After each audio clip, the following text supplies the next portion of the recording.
আজ আবারও চলে আসলাম আপনাদের মাঝে বন্ধুরা। তো খুব সুন্দর একটা রান্না নিয়ে চলে আসছি, একদম নতুন রান্না কিন্তু। তো দেখতে থাকেন কি রান্না।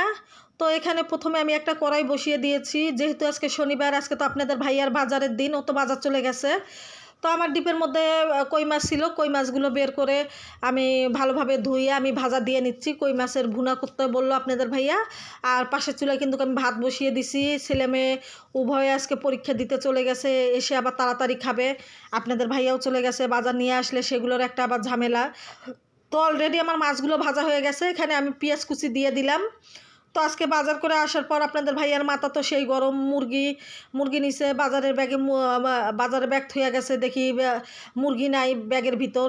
তো আবার চলে গেল আপনাদের ভাইয়া মুরগি আনার জন্য। তো আসসালামু আলাইকুম রহমতুল্লাহি বারাকাতু। আপনারা সবাই কেমন আছেন? আলহামদুলিল্লাহ, আমি তো খুবই ভালো আছি। তো যে কথাটা আপনাদেরকে বলতেছি, তো এখানে পেঁয়াজটা লাল করে আমি সামান্য পরিমাণ আদা বাটা, জিরা বাটা, রসুন বাটা দিয়ে আমি এখানে হলুদ গুঁড়া, মরিচ গুঁড়া, ধনিয়া গুঁড়া দিয়ে আর লবণ পরিমাণ মতো দিয়ে আমি কই মাছটা খুব সুন্দরভাবে লাল লাল করে ভুনা করে নিব, আর একটু ধনিয়ার পাতা দিয়ে দিব। আর কিন্তু বাজার করে আনার পর আবার কি রান্না করব সেটা ভিডিও অবশ্যই আপনাদেরকে দেখাবো। তো আপনাদের ভাইয়াকে আমি বলে দিছি একটু শাক পাতা নিয়ে আসিও, কলমি শাক বা সবুজ শাক। তো লেট হয়ে গেছে আজকে বাজার যেতে, তো গিয়ে দেখে কোনো শাক পাতাই বাজারে নাই, শুধু পুঁই শাক আছে। তো আরও পুঁই শাক নিয়ে আসেনি, যেহেতু পুঁই শাক আনলে পুঁই শাক ঠান্ডা, বাচ্চাদের একটু ঠান্ডার সমস্যা হয়েছে যেহেতু বৃষ্টি সিজন, তো যে কারণে পুঁই শাকটা নিয়ে আসেনি। তো এখানে আমার মাছটা দিয়ে দিলাম, খুব সুন্দর করে করকরা করে ভাজা করছি। দিয়ে দেওয়ার পরে একটু আমি ধনিয়ার পাতা ছিটি দিয়ে এখানে আমি পানিটা পুরো শুকা গেলে কিন্তু আমি নামিয়ে নিব। অনেক মজা হয়েছিল। আপনাদের ভাইয়া তো আজকে দুপুরবেলা ভাত খেয়ে সেই একদম অনেক মজা হয়েছে বলতেছে, একজনকে দাওয়াত দিবে, কয়েকজনকে। তো ঠিক এরকম করে পটল ভাজাটা করে দিবা তুমি, কিন্তু ওদের কিন্তু পটল ভাজাটা খুবই নাকি ফেভারেট। তা আমি বললাম ঠিক আছে, আসবে যখন তো আমি অবশ্যই করে খাওয়াবো। তো এই যে বাজার নিয়ে চলে আসলো, কিন্তু আমার মাছ ভুনা আর ভাতটা হয়ে গেছে। কিন্তু এরপরে আপনাদের ভাইয়া যে চলে আসলো মেয়ের জন্য লুডুস নিয়ে, আম নিয়ে আসলো।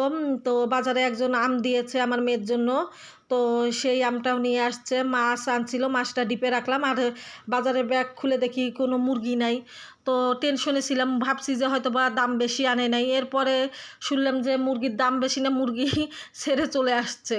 এরপরে যে দেখেন পটলগুলো আমি ব্যাগ থেকে নিয়ে পটলগুলো অলরেডি আমি ক্যাকড়াইছি, চাকু দিয়ে সিলিনি ক্যাকড়া দিছি। দিয়ে আমি পটলগুলো পাতলা পাতলা করে কেটে আমি অনেকগুলো তেলের মধ্যে পটলগুলো দিয়ে দিছি। আর এখানে আমি হলুদ আর লবণটা দিয়ে পটলটা একটু কিন্তু আমি নাড়া দিয়ে হালকা ঢেকে দিব। আর আলু কুচি এরপরে দিব আমি। তো এভাবে যদি আপনারা পটল ভাজা করেন কিন্তু দারুণ মজা হয় খেতে, কিন্তু অনেক মজা হয়। লম্বা যে পটল ভাজাটা আমরা খাই তার চেয়ে কিন্তু দ্বিগুণ পরিমাণে এই পটল ভাজাটা কিন্তু অনেক অনেক মজার হয়। কিন্তু অবশ্যই আপনারা চাইলে করে খেয়ে দেখতে পারেন। অনেক মজার একটা পটল ভাজা। আর এই পটল ভাজাটা আমার মায়ের থেকে শিখে আমার মা খুব সুন্দর করতে পারে এই পটল ভাজাটা। এরপরে যে আলু কুচিগুলো আমি দিয়ে দিলাম এখানে, কিন্তু আলু কুচিগুলো দিয়ে দিলাম। আর এই পটল ভাজার মধ্যে আমি একটু জিরা বাটা দিব কিন্তু, আর পেঁয়াজ মরিচ যেটা দিব আমি একটু পরে দিব, এখন দিব না। আর এই পটল ভাজাটা যে এত মজা লাগে গরম ভাতের সাথে, দারুণ দারুণ মজার হয় কিন্তু খেতে। তো বন্ধুরা, আমার ভিডিও যদি আপনাদের একটু ভালো লাগে অবশ্যই একটু কমেন্টের মাধ্যমে আপনারা আমাকে জানিয়ে দিবেন। তো এখন আমি আবার ঢেকে দেবো। এখনও কিন্তু আমি পেঁয়াজ মরিচ কিচ্ছু দেইনি পটলে, শুধু আমি লবণ হলুদ দিছি। আবার চলে আসলাম একটু পর। আর এই পটল ভাজাটা, আলু ভাজাটা একদম পানি ছাড়া তেলের উপর করতে হয়, নয়তো কিন্তু কতটা মজা লাগে না। অবশ্যই যদি আপনারা করেন তো তেলের উপরেই শুধু করবেন পটল ভাজাটা।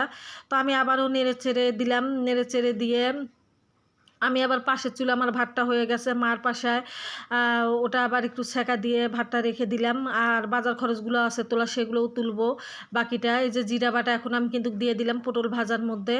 তো দিয়ে ভালোভাবে নাড়াচাড়া করে নিব কিন্তু আমি। আর অনেক অনেক অনেক মজাদার হয়, আবারও বলতেছি আপনাদেরকে। আর সবাই কিন্তু একটু ভিডিওটা দেখার চেষ্টা করবেন, দেখে কিন্তু সুন্দর গঠনমূলক একটু কমেন্ট করবেন। তো ইনশাল্লাহ আমিও কিন্তু আপনাদের বাসা খুব সুন্দরভাবে ঘুরে আসবো, খুব সুন্দর গঠনমূলক কমেন্ট করে দিব। তারপরে যে আমি পটলগুলো এক পাশ করে আমি কিন্তু পেঁয়াজ মরিচগুলো এখানে অলরেডি দিয়ে দিলাম। দিয়ে এখন পেঁয়াজ মরিচটা এখন আমি একটু নাড়াচাড়া দিব কিন্তু এখানে। আর যেহেতু আজকে শনিবার ছিল, অনেক ব্যস্ততার মধ্যে দিন কেটে গেছে, তো দেখলাম যে আমার পটল ভাজা একটু তেল কম হয়েছে, আবার তেল একটু দিয়ে দিলাম, দিয়ে যে নাড়াচাড়া দিব। আর কয়েকটা কিন্তু আমি শুকনা মরিচ দিব। তো আপনাদের ভাইয়ার মাথা গরম, কি কাঁচামরিচের প্রচুর দাম হয়ে গেছে, পেঁয়াজের দাম হয়ে গেছে, সব জিনিসের দাম। তো এখানে কাঁচামরিচ দিলে তো শুধু ঝাল অতটা হবে না, আমি শুকনো মরিচও এখানে দিয়ে দিলাম। কালারটা কিন্তু সুন্দর এসেছে, দেখেন হলুদের মাঝে লাল কালার, অনেক সুন্দর লাগতেছে কিন্তু দেখতে। তো কেমন হয়েছে আপনি আজকের ভিডিওটা অবশ্যই আপনারা কমেন্ট করে জানাবেন। তো ফাইনাল রান্নাটা অবশ্যই আপনাদেরকে কিন্তু আমি দেখিয়ে দিব। তো এই যে ফাইনাল রান্নাটা আমার চলে এসেছে, যে পটল আলু ভাজাটা আর তার সাথে লাল লাল মাছের ভুনাটা। তো কেমন হয়েছে বন্ধুরা অবশ্যই কমেন্টে জানাবেন।